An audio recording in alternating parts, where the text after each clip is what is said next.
इमरान साहब आप भी आ जाए यहाँ बार बार हवालों की तलाश में आपकी ज़रूरत पड़ जाती है अगर ज़रूरत पड़े मतलब Assalamu alaikum wa rahmatullahi wa barakatuh. Donc, je crois que les préliminaires sont terminés. Assalamu alaikum.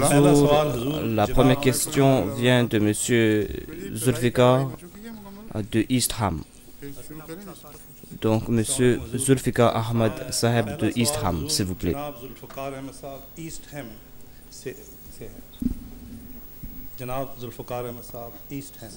Assalamu alaikum.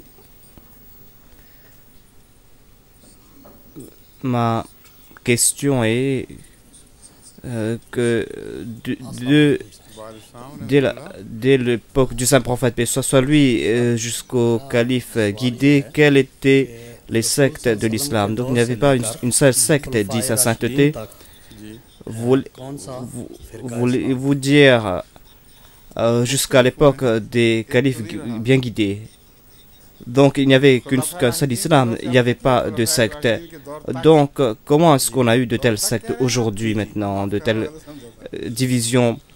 C'est quelque chose d'historique et petit à petit, durant l'histoire, il y a eu plusieurs sectes ont été formées et vous-même, vous avez déjà mentionné la raison. Jusqu'à l'époque des califes guidés, Dieu a protégé la communauté islamique et il n'y avait pas de division parce que tous les problèmes qui avaient les califes avaient résolu ces problèmes. C'est pour cette raison que dès l'époque du saint prophète, paix soit lui, ou à l'époque des califes, il y a eu des différends, oui, mais ces différends n'ont pas divisé la communauté. Quand il n'y a pas eu de centre ou d'autorité centrale, chaque ulama a commencé à guider une partie de l'Umma et ensuite l'Umma s'est divisée et il n'y avait pas d'autorité centrale et c'est pour cette raison qu'il y a eu des différences et quand il y a eu des différences entre un mullah et un autre mullah et on a commencé à avoir des sectes différentes en islam et cela s'est amplifié davantage. La deuxième question vient de M. Talib Hussein. Monsieur Talib Hussein de Harou. Huzour, tout d'abord, je voudrais vous dire salam alaikum. Ensuite, je voudrais dire que j'ai compris que Jésus-Christ est décédé au Cachemire. Je voudrais seulement savoir comment est-ce qu'il est arrivé là-bas d'abord. Ensuite, ma deuxième question est, dans le Saint-Coran, il est dit que Jésus-Christ a été élevé ou exalté. Est-ce que cela veut dire qu'il a été exalté en rang ou est-ce qu'il est monté au ciel? Ensuite, moi,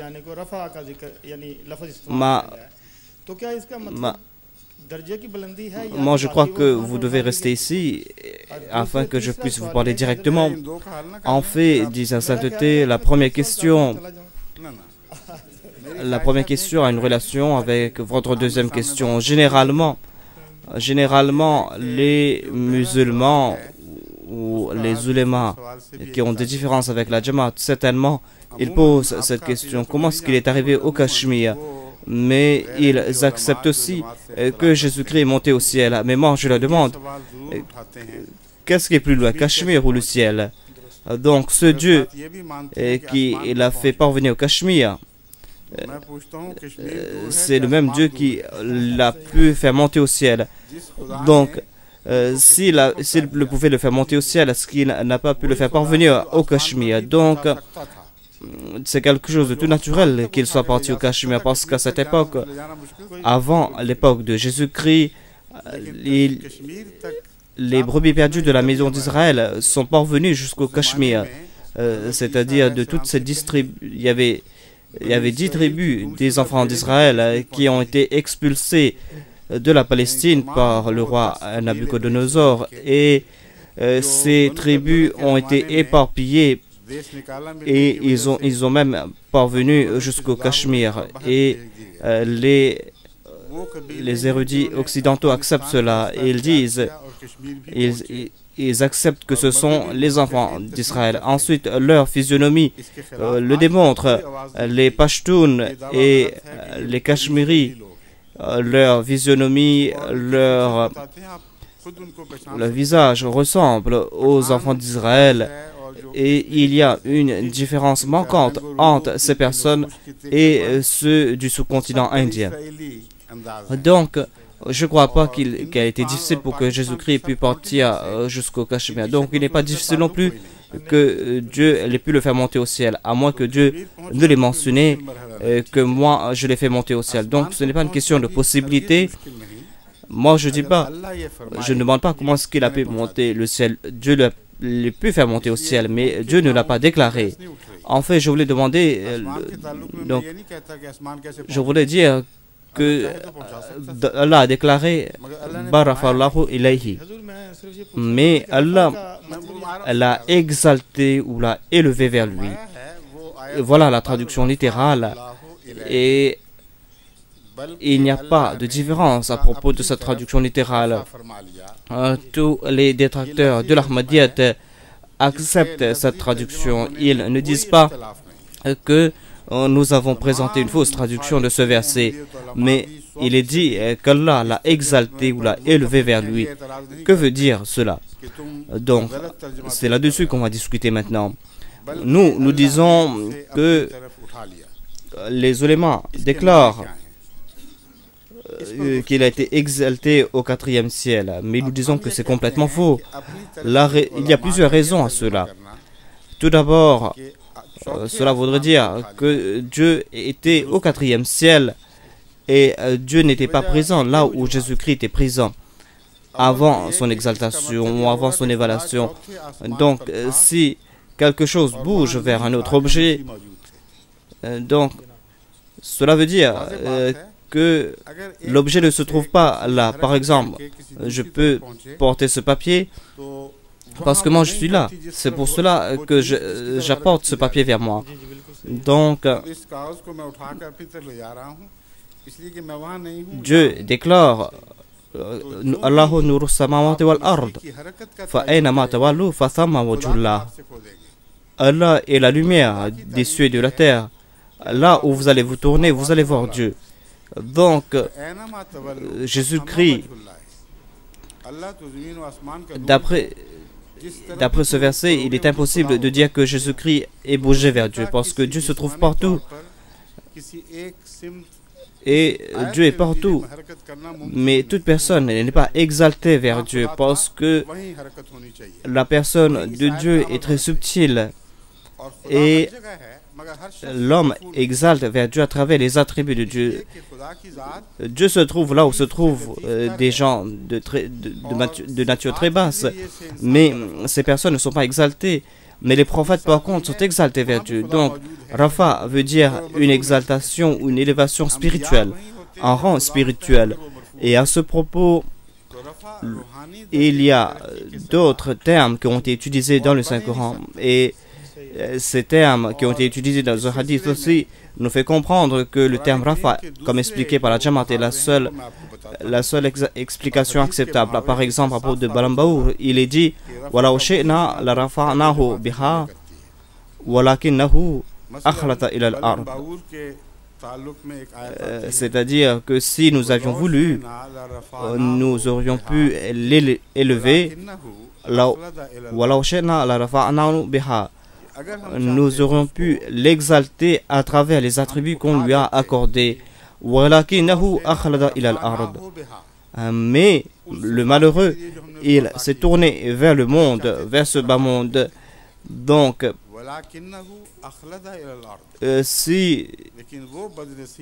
voilà, ce verset nous explique la situation, parce que ici, Dieu nous a expliqué deux choses différentes. C'est-à-dire, cette personne se tournait vers la terre et au lieu de monter au ciel. Donc, si le terme Rafa veut dire monter physiquement, ici on devait comprendre cela dans ce contexte. Mais tous les ulémas sont d'accord pour dire qu'ici, cela veut dire l'exaltation spirituelle et pas l'élévation physique. Donc c'est comme Rafa'na Zikrak, c'est-à-dire Allah exalte les rangs ou élève les rangs. Par exemple, le Saint-Coran utilise le terme Rafa pour les prophètes. Et en disant Darajat, cela ne veut dire qu'il exalte leur station. Rafa, donc c'est ça. Rafa'nahum ba'duhum ala ba'din darajat. Donc le terme Rafa a été résolu. Mais ce terme Rafa aussi a été résolu dans les hadiths. Par exemple, le saint prophète paix soit sur lui nous a enseigné une prière entre les deux prosternations. On dit cette prière Warfa'ni.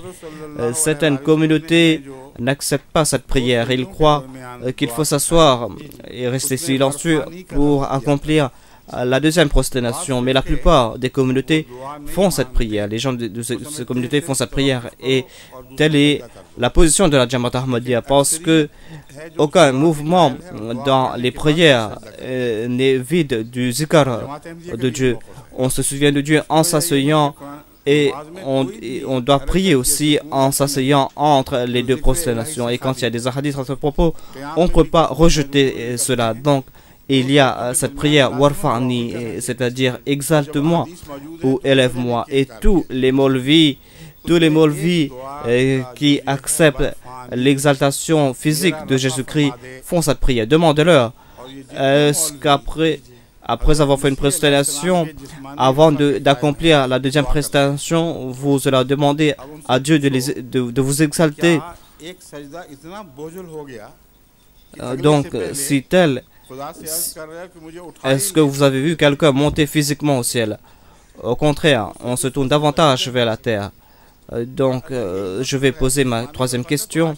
Je vais prendre le nom de ces personnes honorables afin que je ne blesse pas le cœur de quelqu'un. Mais à propos de Marie, il est dit que Dieu l'a exaltée au-dessus de toutes les femmes du monde. Donc, cela veut dire qu'elle est beaucoup plus grande que les épouses du saint prophète ou la fille du saint prophète, paix soit lui. Donc, le Saint-Coran lui-même a résolu ce problème, dit sa sainteté, car le Saint-Coran n'a pas seulement mentionné l'exaltation de Marie sur toutes les femmes, mais Dieu a dit qu'elle a donné la suprématie aux enfants d'Israël sur le monde. Donc il faut poser la question de là-bas, dit sa sainteté. Marie était une femme très pieuse, une femme très sainte. Donc ce n'est pas quelque chose d'étonnant. Est-ce que cela veut dire que tous les enfants d'Israël sont supérieurs à la Ummah du saint prophète, paix soit lui? La question est que les alamines de chaque époque est différente. Donc, il parlait de alamines de l'époque des enfants d'Israël.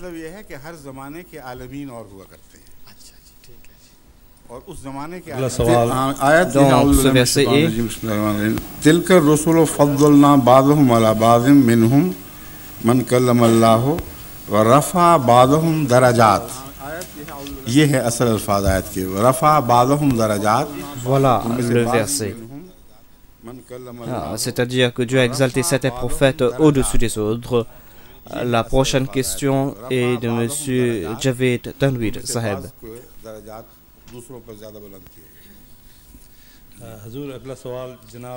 D'où ça? De Hawekam, à peu près 30 000 d'ici. Donc, c'est dans quelle direction?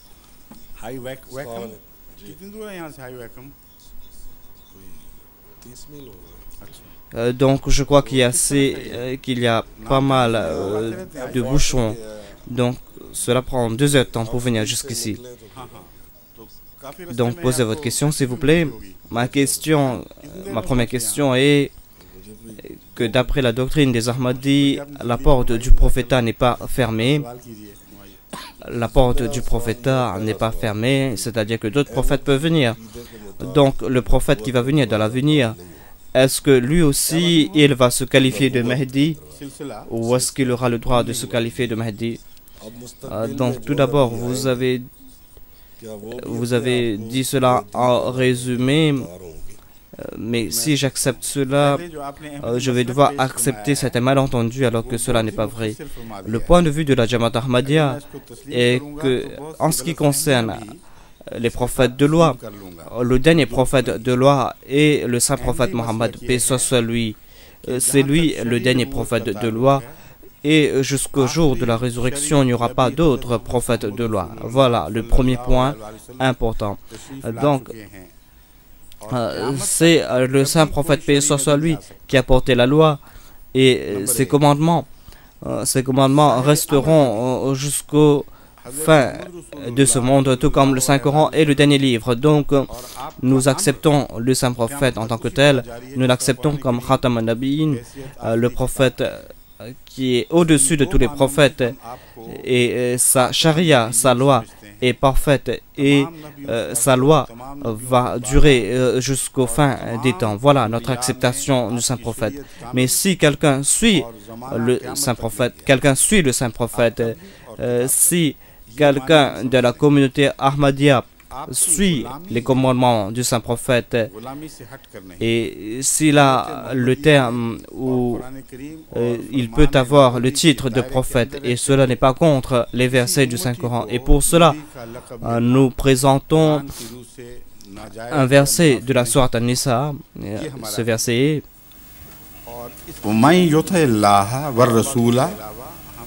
فَأُولَٰئِكَ مَعَ الَّذِينَ أَنْعَمَ اللَّهُ عَلَيْهِمْ مِنَ النَّبِيِّينَ وَالصِّدِّيقِينَ وَالشُّهَدَاءِ وَالصَّالِحِينَ وَحَسُنَ أُولَٰئِكَ رَفِيقًا. کہ من یطع اللہ والرسول، جو بھی quiconque suit Allah, obéit Allah et ce prophète. C'est vrai qu'on doit croire dans tous les prophètes de Dieu, mais l'obéissance s'applique au saint prophète, paix soit sur lui seul, parce qu'il a porté une nouvelle loi. Wama yutu'illah wa rasula, c'est-à-dire à partir d'aujourd'hui, quiconque obéit Allah et ce prophète, fa ulaika ma'alladhina an'ama Allahu alayhim. Donc voilà les personnes qui vont recevoir les faveurs divines, et la traduction littérale est Ulaika ma'alladhina an'ama Allahu alayhim. Voilà ceux qui seront en compagnie de ceux qui vont recevoir les faveurs divines. Avez-vous compris? Donc je suis en train d'expliquer cela parce que après il y a des différences de traduction entre nous et les autres. Les non-Ahmadis, ceux qui en présence de ce verset rejettent le fait qu'un prophète peut venir de la communauté musulmane, ils disent qu'ils seront en compagnie de ces personnes, mais ne vont pas jouir de la qualité. Ils disent que ce verset ne veut pas dire que quiconque obéit à Allah et son prophète, ils ne seront pas parmi ces personnes, mais ils ne vont pas recevoir ces faveurs, non, d'après eux, mais ils vont rester en compagnie de ceux qui ont reçu ces faveurs. Pourquoi est-ce qu'ils traduisent ce verset de la sorte? Parce que leur explication du Khatam al-Nabiyyin,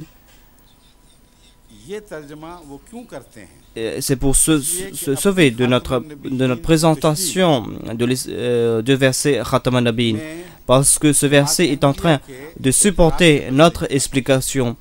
En présentant ce verset, on est en train de prouver que le terme Khatam veut dire que toutes les faveurs sont limitées à la communauté du saint prophète, paix soit sur lui, et d'autres prophètes hors de la communauté islamique ne peuvent venir. Mais le saint prophète n'a pas terminé les faveurs divines. Au contraire, la source du saint prophète, paix soit sur lui, continue jusqu'à présent. Voilà notre traduction. Ils disent non, le prophétat a été annulé. Maintenant, il n'y aura plus de prophètes.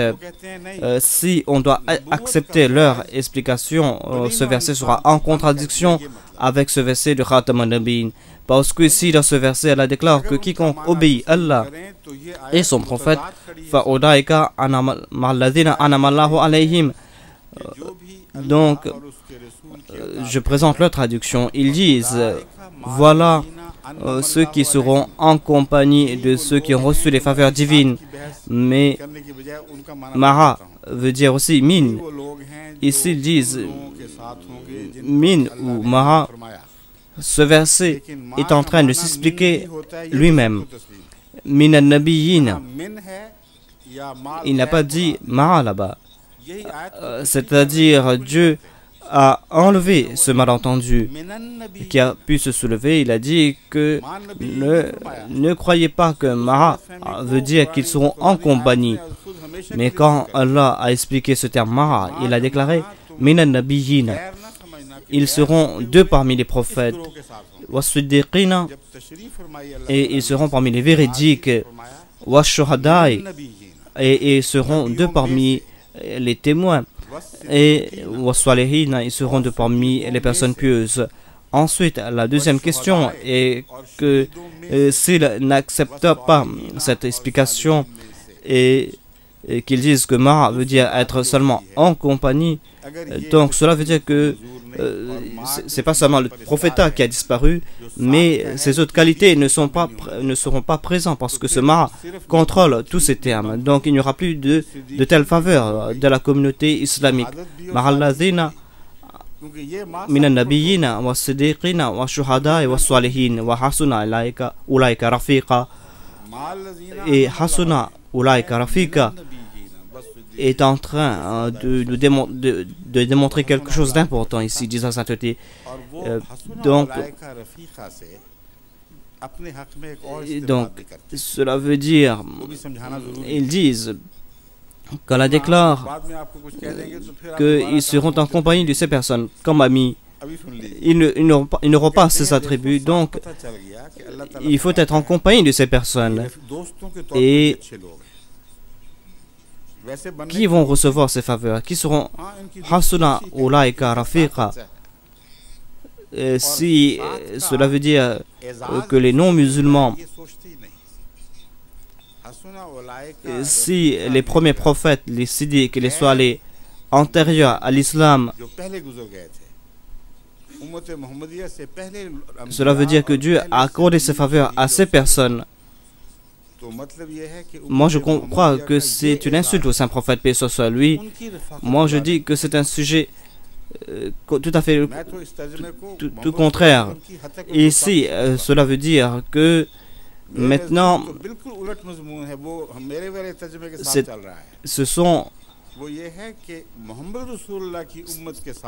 ces faveurs seront limitées au saint prophète, paix soit lui, et à sa communauté. Donc, Minan Nabiyyin veut dire qu'ils seront parmi cela. Et Mara veut dire aussi qu'ils seront parmi ces personnes. Les ulémas cachent tout cela, alors que le Saint-Coran nous a expliqué cela davantage. Par exemple, tous les ulémas font cette prière.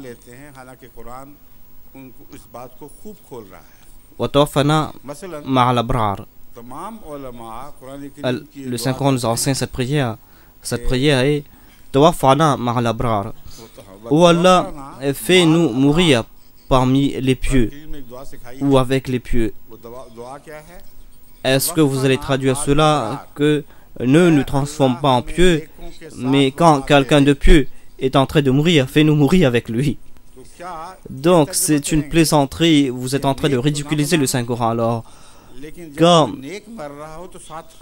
vous dites Mara, cela veut dire min, être parmi ces personnes. Mar Swadekin par exemple. Kunu Mar Swadekin, le Saint-Coran déclare. C'est-à-dire aux communautés islamiques, soyez parmi les véridiques. Est-ce que cela veut dire que ne dites pas la vérité, mais soyez en compagnie des personnes véridiques et cela vous suffira? Donc, Donc, quand on mentionne de tels statuts, le terme Mara veut dire mine, c'est-à-dire avec. Et puisque le Saint-Coran est éloquent, et puisque le Saint-Coran concerne le futur, Dieu a écrit Mara et ensuite mine aussi, pour nous faire comprendre. Donc, à la lumière de cette traduction, il y a cette possibilité que de parmi les serviteurs du Saint-Prophète, paix soit lui, Allah peut accorder ses faveurs à de telles personnes, ces 4 statuts. Donc cette possibilité existe. Mais ces statuts qui vont atteindre à la perfection dans ces statuts, cela ne réside pas entre les mains de l'homme, mais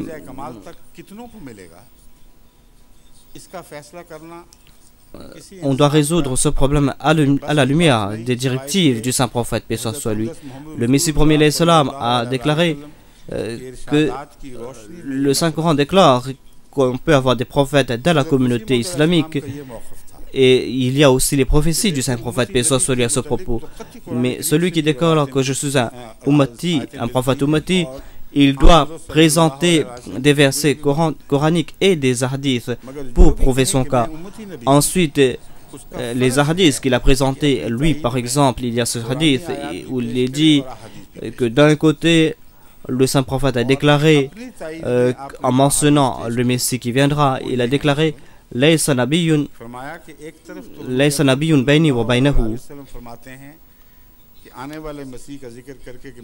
Laysa bayni wa baynahu nabi. C'est-à-dire, il n'y aura pas de prophète entre lui et moi. Cela veut dire que ce hadith, il a expliqué ce hadith, la nabi ba'di. Et il a aussi expliqué le terme khataman nabiyin, c'est-à-dire celui qui aura. Il n'y aura personne qui aura le titre de Nabi entre moi et le Messie. Mais le Messie promis sera une exception. Certainement, il aura le terme de Nabi, le titre de Nabi. Et il y a un autre hadith de Muslim qui mentionne la venue du Messie. Il a utilisé le terme Isa Nabiullah. Il a dit que Isa Nabiullah va faire ceci, Isa le prophète de Dieu. À 4 reprises dans un seul hadith, il a mentionné Jésus-Christ, celui qui va venir. Et il a dit qu'il sera un Nabiullah, un prophète de Dieu. Donc, le Messie premier l'Islam a tiré cette conclusion. Il a dit qu'en ce qui concerne ma revendication ne rejette pas ce hadith et ce verset du Saint-Coran. J'ai fait la déclaration que je suis le Messie promis et aucun Messie ne sera un vrai Messie tant qu'il ne déclare pas être un prophète de Dieu, tout comme le Saint-Prophète a déclaré. C'est pour cette raison que vous devez demander aux ulémas, c'est votre travail à vous de demander aux ulémas. Vous dites que vous êtes en train de rejeter les qualités messianiques parce qu'il a dit qu'il est un prophète. Et si vous dites qu'il n'est pas un prophète, vous allez présenter ce hadith. Vous allez dire que Dieu a déclaré, le Saint-Prophète a déclaré que le Messie sera un prophète. En fait, dit sa sainteté, s'il y a des contradictions, ce seront des contradictions dans leur explication. Il n'y a pas de contradiction dans les prophéties du Saint-Prophète, paix soit lui. Tous ces hadiths s'expliquent entre eux-mêmes. Ces hadiths se supportent. Il a déclaré la Nabi Bardi, mais il a aussi déclaré Laysa bayni wa baynahu nabi. Ne croyez pas qu'il ne sera pas un prophète. Certainement, ce Messie sera un prophète. Et entre moi et lui, il n'y aura pas d'autres prophètes. Ensuite, en mentionnant le Messie, il a dit qu'il sera un prophète de Dieu. Le point de vue du Messie premier l'Islam est que moi, je présente des preuves à la lumière du Saint-Coran et des hadiths. Mais si un prophète peut venir de la Ummah, cela ne se limite pas à moi seulement. Dans l'avenir aussi, un autre prophète peut venir. Parce que Dieu n'a pas fermé cette porte. Si quelqu'un est dit de recevoir ce statut de prophète, Dieu va lui accorder. La seule condition, c'est qu'il doit obéir le saint prophète à la perfection. Il ne doit pas apporter de changement dans la charia. Mais c'est Dieu qui va prendre cette décision. Donc si quelqu'un va venir dans l'avenir, alors vous allez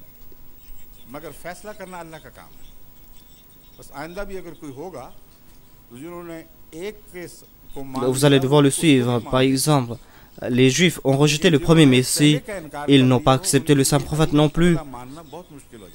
Ils ont été limités parce qu'ils n'ont pas accepté le premier Messie. Les chrétiens ont rejeté le saint prophète et ils ont rejeté aussi le Messie qui est venu. Donc,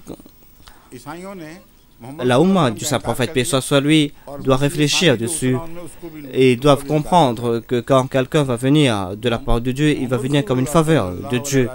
Il ne va pas venir en tant que malédiction. Donc, c'est pour cette raison que de déclarer qu'il est maudit et de dire que cette personne est une malédiction et de dire que nous n'avons pas accepté que quelqu'un se déclare prophète. Il peut se déclarer être Satan, il peut se déclarer être le Dajjal, mais cette prophétie que Dieu a déclarée être une faveur divine, ils sont en train de qualifier cela de malédiction. C'est comme si les Juifs qui ont rejeté la charia comme malédiction, ensuite Saint Paul est venu et Saint Paul a se débarrassé de la loi en disant que c'est une malédiction. Donc, avant de qualifier quelque chose de malédiction, vous devez réfléchir. Dieu déclare que c'est une faveur et vous dites que c'est une malédiction. Vous pouvez déclarer que cette personne n'est pas digne, mais dire que c'est une malédiction, cela est contre les versets du Saint-Coran et l'intelligence. Merci.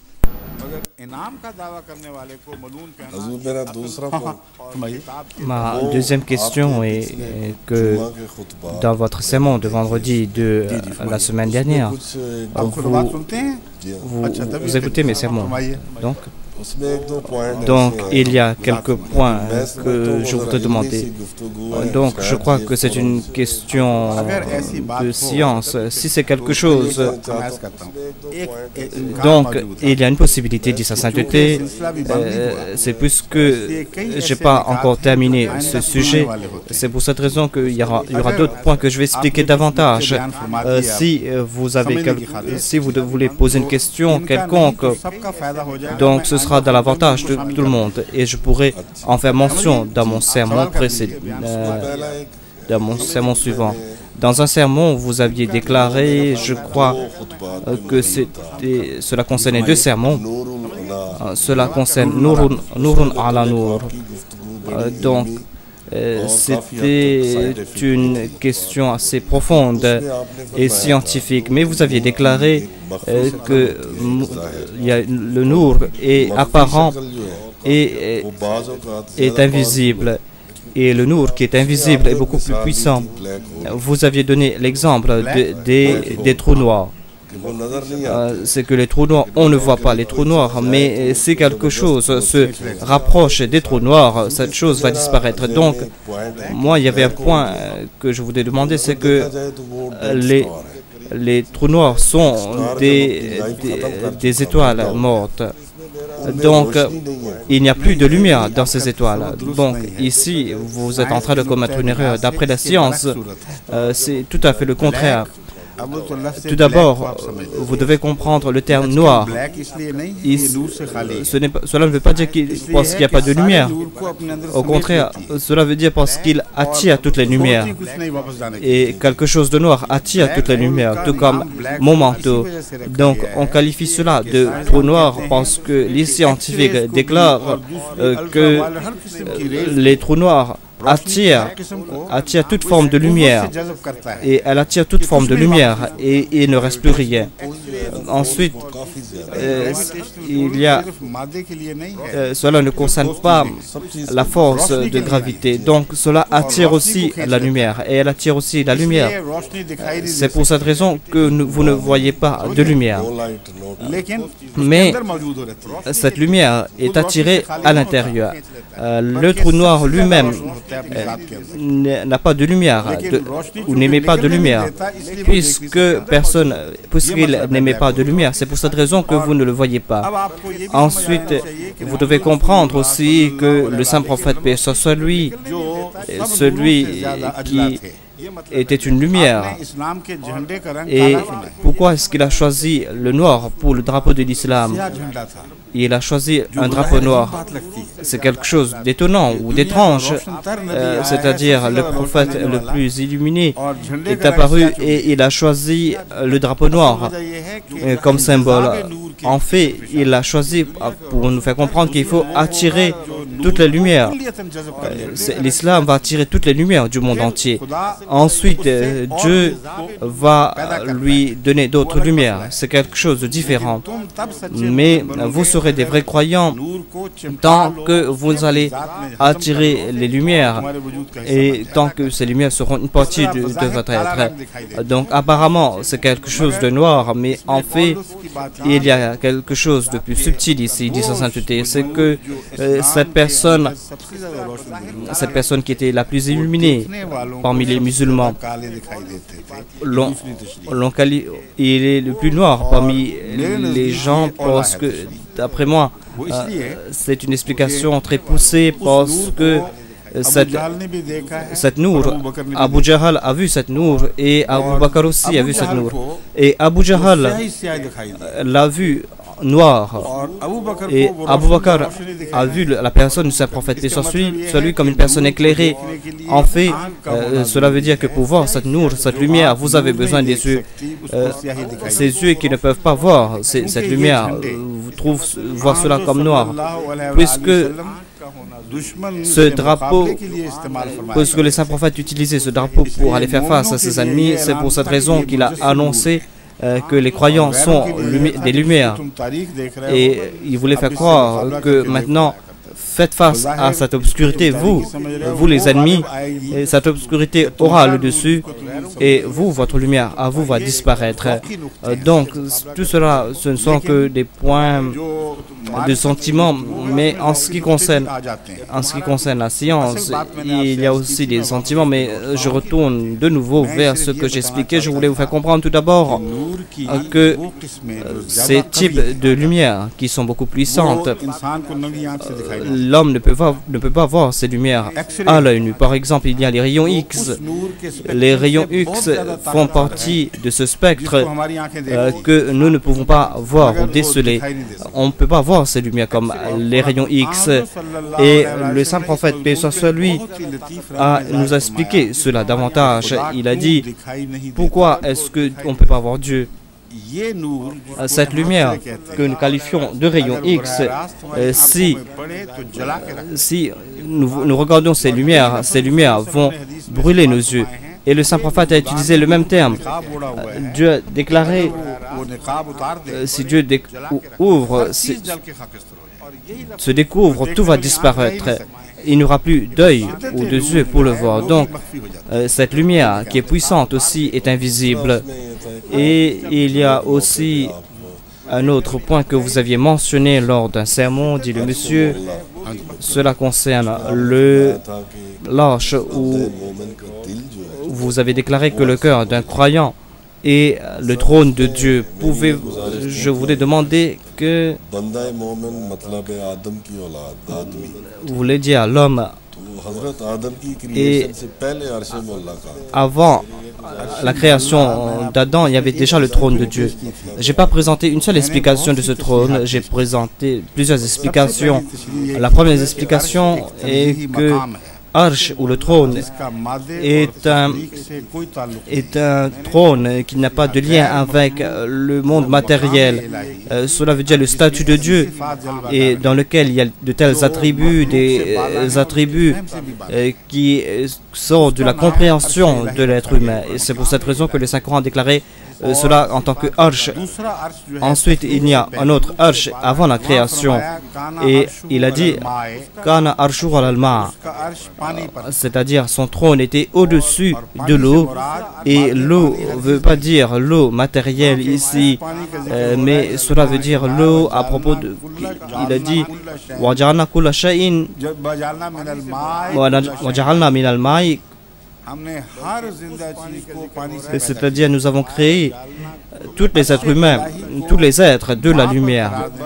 Donc en déclarant que le trône de Dieu repose sur l'eau, cela veut dire que Dieu a créé la vie afin de se lier avec cette création.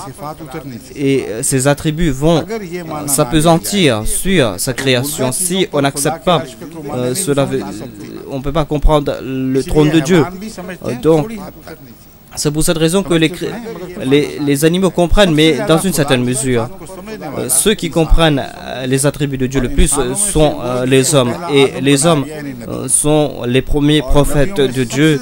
Et parmi tous les prophètes, ce fut le saint prophète, paix soit lui, qui a compris cela le plus.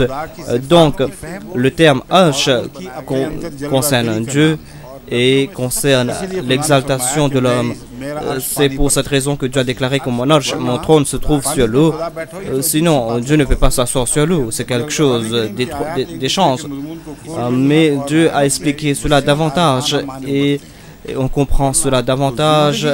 Il est dit que la vie, pour vivre, il faut maintenir une relation avec Dieu. Si la vie n'existe pas, alors cette création sera une création morte. C'est comme si rien n'existe. Et cette création ne pourra pas retourner vers Dieu. Et quand l'homme a atteint la maturité, quand il s'est tourné vers Dieu, et quand son cœur était rempli de l'amour de Dieu, c'est pour cette raison, c'est là que le sujet de Inna lillahi wa inna ilayhi raji'un s'est accompli. C'est-à-dire, nous venons de la part de Dieu et nous allons retourner vers Dieu. Et nous allons reposer notre confiance en Dieu. Voilà l'arche de Dieu ou le trône de Dieu. Il a déclaré j'ai choisi l'eau, à travers l'eau j'ai créé l'homme, et j'ai créé l'homme plein d'attributs et il peut maintenir une relation avec Dieu. Et celui qui a apporté ou porté tous les attributs plus que tous les autres, c'est le saint prophète, paix soit lui. C'est pour cette raison que j'ai déclaré que le cœur du saint prophète Mohammed, paix soit lui, est le trône le plus exalté, pas physiquement, mais là, c'est en lui que Dieu s'est manifesté. Les éléments vont dire que en haut c'est là-bas et en bas c'est ici, alors qu'à propos des attributs de Dieu, il n'y a pas de haut ou de bas physiquement. Dieu est partout, et si vous déclarez en haut, les Amérindiens seront en bas.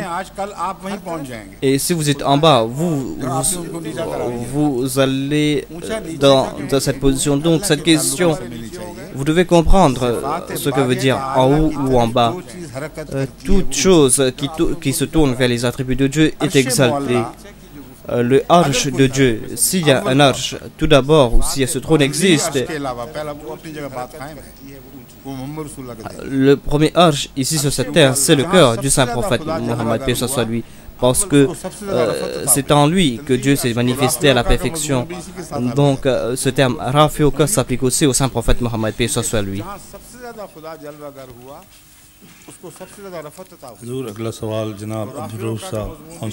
C'est M. Abrour Saheb de Hounslow qui va poser sa question. Abdur Raouf Saheb de Hounslow.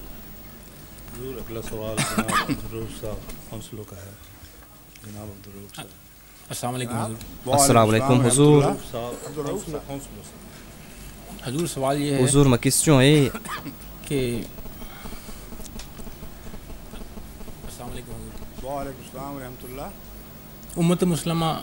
la Ummah musulmane est divisée en plusieurs groupes, en plusieurs scissions, et tout cela a été prophétisé par le saint prophète, paix soit lui. Et maintenant, il fallait réunir la Oumma islamique, mais cette personne est déjà là afin de réunir. Je peux résoudre ce problème facilement, dit sa sainteté. Cette personne pour qui Dieu avait destiné qu'il va réunir toute l'humanité, il est venu et il est parti. Et c'est après sa venue que les gens se sont divisés. Est-ce que c'est vrai ou pas? C'est vrai. Donc voilà la première question à poser. C'est-à-dire que ces sectes ont été créées après que lui il est venu pour unir l'humanité. S'il n'a pas pu réunir sa Ummah, quelqu'un d'autre peut demander comment est-ce qu'il va réunir toute l'humanité sous une seule bannière. En fait, le saint prophète Mohammed, paix soit sur lui, en acceptant le saint prophète, paix soit sur lui, on a une certaine unité. Quand il est venu à la Mecque, après lui, ses opposants étaient divisés entre eux. Ceux qui ont été unis sont ceux qui l'ont accepté. Donc,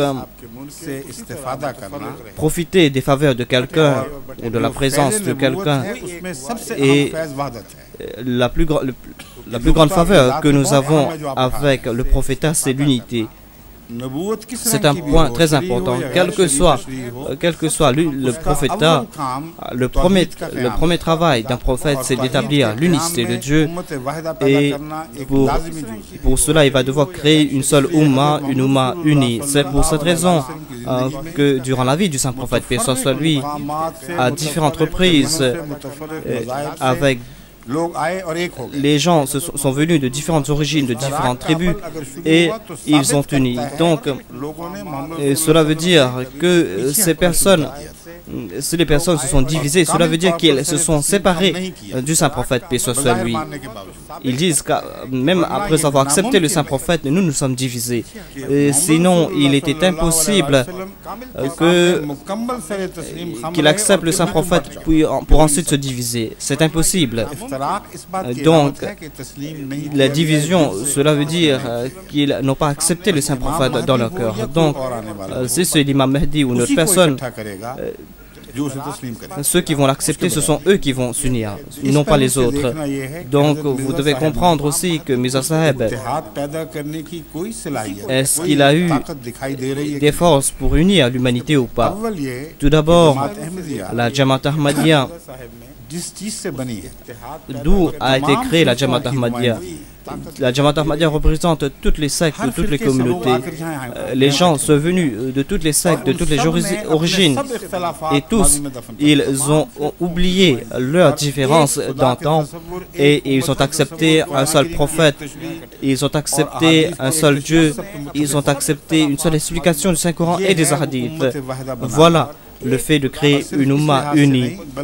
Ensuite, toute l'humanité de l'Afrique. En Afrique, il y a la Jamaat Ahmadiyya. En Chine aussi, au Japon aussi, il y a la Jamaat Ahmadiyya. Il y a des îles du Sud-Pacifique où il y a des Ahmadis. Ici en Europe aussi, il y a des Ahmadis. Quelles que soient leurs origines, ces personnes se sont unies sous une seule bannière. Donc Iqbal avait déclaré que soyez tous dans un seul rang. Et donc la Jamaat Ahmadiyya, si ce sont des Ahmadis allemands ou africains, ils sont tous unis et personne ne ressent un certain sens de supériorité et personne ne ressent un sens d'infériorité dans la communauté Ahmadiyya. Donc voilà l'unité qui a été créée. Et Dieu a créé cela dans ceux qui acceptent son envoyé. Donc nous disons, pourquoi est-ce que vous vous divisez? Celui qui devait venir, il est déjà venu. Donc vous devez maintenir une relation avec cette personne. C'est là que vous serez unis. Merci.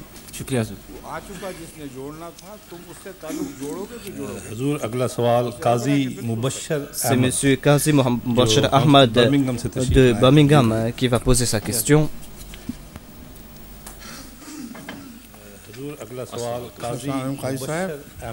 आप पठान काजी हैं या सिंधी Est-ce काजी que हैं? vous êtes d'origine pashtoun? Je suis de Mirpur, आजाद कश्मीर से हैं? du Cachemire. बाज काजी तो पठानों में पाए जाते हैं। Il y a certains Qazi qui viennent des Pashtuns et il y a une très grande famille Qazi qui vient du Sindh. Vous, vous êtes de Mirpur. Donc, cela veut dire que parmi votre famille, il y avait des Qazi ou des juges. Ma question est que, tout comme Chaudhry Mohammad Zafar Khan a aidé les Arabes, il a tout fait afin de les aider, surtout il était le premier Ahmadi ministre des Extérieurs. Qu'est-ce qu'il a fait pour les Cachemiris? Qu'est-ce qu'il a fait pour les Cachemiris et pour le Cachemire? Il a affaibli les Indiens et même les hindous ont accepté cela. Donc, quel était le nom de cet avocat hindou? Demande sa sainteté. नहीं वो बाउंड्री की बात कर रहे हैं आप। मैं बात कर रहा हूँ United Nations. Je parle des Nations Unies, moi, dit sa sainteté. C'était le... नहीं वो बाउंड्री की बात कर रहे हैं आप। वो नहीं थे। मुझे नाम ज़हन से उतर गया है उस वक्त जो हिंदुस्तान की नुमाइंदगी कर रहे थे। J'ai oublié le nom de cette personne. Peut-être que c'était un ministre ou en tout cas à propos de cette personne, les hindous ont écrit que Zafar Khan a présenté le cas dans une telle façon qu'on ne pouvait pas y faire face. Ils ont accepté cela. Et ils ont oublié leurs propres droits. Donc, pour le Cachemire, Zafar Khan a fait beaucoup et il a anéanti leurs espoirs. En tant que Pakistanais, je dois être reconnaissant envers Zafar Khan. Et ensuite, en tant que musulman, en tant que musulman,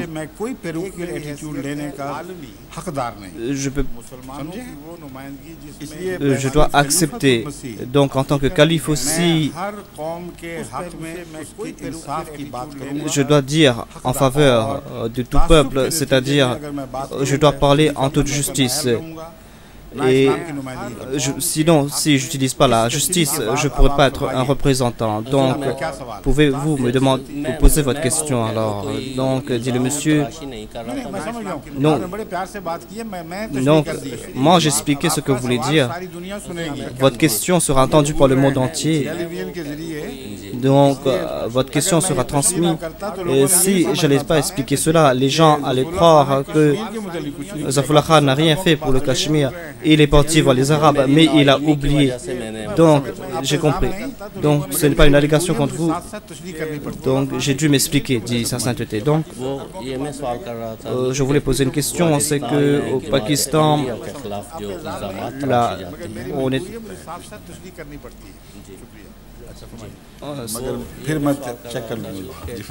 S'il vous plaît, il y a eu des allégations contre la Jamaat Ahmadiyya au Pakistan, surtout contre vous, c'est-à-dire que vous ne souhaitez pas le bien-être du Pakistan. Pouvez-vous nous dire quelque chose? Je peux tout simplement dire qu'ils sont en train de mentir, c'est tout. Donc, je suis avec vous alors. Donc, ils disent que un journaliste est venu me voir. Il a dit que je ne suis pas un journaliste ordinaire. Tout ce que vous allez dire, je vais le présenter exactement. Et moi aussi, il avait apporté son enregistreur. Et il a détourné toutes mes paroles. Il a dit tout à fait le contraire de ce que moi j'ai déclaré. Puisque vous avez mentionné, alhamdulillah, votre cœur est pur. Malgré cela, moi je vais vous dire ce que j'ai déclaré et quel était mon point de vue. À propos du Cachemire, tout d'abord, j'ai dit que le mouvement pour la libération du Cachemire, c'est la Jamaat Ahmadiyya qui a commencé ce mouvement et tout cela est mentionné dans l'histoire. Il y a des preuves, c'est-à-dire mon père, en tant que calife et en tant que Pakistanais qui a été rejeté par l'Inde ou qui a dû quitter l'Inde, il a commencé ce mouvement cachemiri et au début il y avait cette personne qui est décédée, c'était quoi son nom?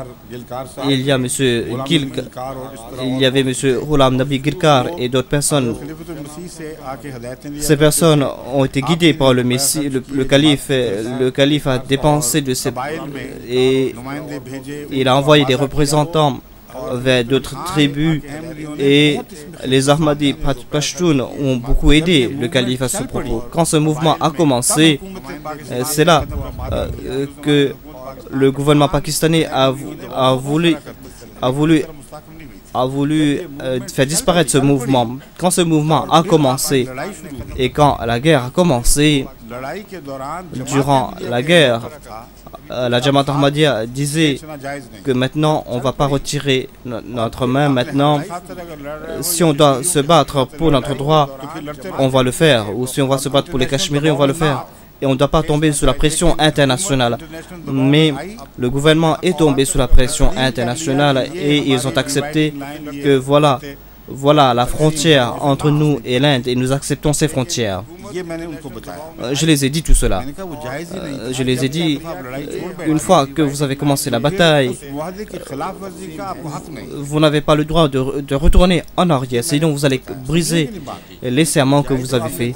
Donc une fois que vous avez accepté que nous sommes ici et l'Inde est là-bas, et le Cachemire, le vrai Cachemire, qui est au Pakistan, en Inde,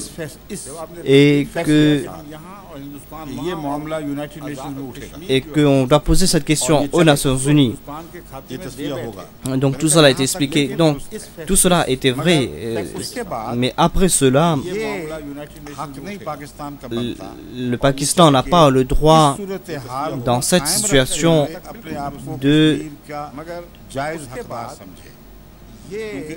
d'accepter le Cachemire, parce que le Pakistan avait accepté ce principe, c'est que ce sont les Cachemiris qui doivent lutter pour la cause, et cette division était une division temporaire afin de maintenir la paix entre ces deux pays. Et ce n'est pas l'Inde ou le Pakistan qui va prendre la décision, ce seront les Cachemiris qui vont prendre leur décision. J'ai dit, si on adopte ce principe, alors ce sera une question de principe. Si vous battez pour ce principe, mais eux, ils sont en train de dire que les habitants du Cachemire n'ont pas de choix que de se joindre au Pakistan, et cela est complètement faux. Quand vous allez poser cette question, vous allez détruire la plateforme sur laquelle vous êtes en train de vous mettre. Le principe est que c'est l'habitant de ce pays qui doit prendre la décision. Donc, pourquoi est-ce que les Cachemiris sont obligés de s'attacher avec l'Inde ou avec le Pakistan? Pourquoi est-ce qu'ils n'ont pas le droit d'être libres ou d'être indépendants? Voilà la question à poser. Donc, j'ai dit que j'ai accepté ce principe et je les ai fait comprendre aussi que c'est une question de principe, c'est tout. Ensuite, il y a aussi la politique. Il faut voir aussi voir les rapports de force. Et à la lumière de tout cela, j'ai dit que moi je crois que la solution est que le Pakistan, quel que soit, le Pakistan doit accepter les forces extérieures, c'est-à-dire que nous sommes prêts de dire que le Jammu, où il y a beaucoup plus d'hindous, de confier cette partie aux hindous ou à l'Inde, et ce Cachemire libre que vous devez retourner cette partie aux Pakistanais, et vous devez laisser libre cette partie du Cachemire qui se trouve au milieu. Donc, ce n'est pas une question d'injustice. Donc, je vous demande cela. Est-ce que c'est quelque chose d'acceptable? Donc, chaque personne doit avoir ses droits. Donc, voilà ce que j'ai déclaré. Et maintenant, dans l'interview, ils ont déclaré que Mirza Saheb a déclaré que... Donc, pourquoi est-ce que le Pakistan a le droit d'avoir le Cachemire? Donc, quand je parle à propos des choses internationales, je le parle à la lumière des versets coraniques et je dis que la vérité, même si je suis populaire ou pas populaire, donc je m'en soucie guère, dit sa sainteté. Si à la lumière de Dieu, je suis dans la vérité, alors je ne me soucie pas des autres. Je dirai toujours la vérité et voilà le principe qui a été énoncé par le Saint-Coran, c'est-à-dire de se maintenir sur la justice. Vous devez être juste à tel point que si votre ennemi, si vous devez juger indifférent vous avec vos ennemis, vous devez être toujours juste. Voilà, yajimanakum shana'anu qawmin ala ta'dilu i'dilu huwa aqrabu lit-taqwa. Ô musulmans, nous vous avons établi sur la justice. Là, yajimanakum, vous n'avez pas le droit, vous n'avez pas la permission de transformer un peuple en votre ennemi. Si votre ennemi vient vers vous, vous devez être juste envers ce peuple. Vous devez dire rien que la vérité. Voilà le principe. Et si les musulmans adoptent ces principes, si le monde entier accepte ces principes, il n'y aura plus de problème dans le monde. Merci.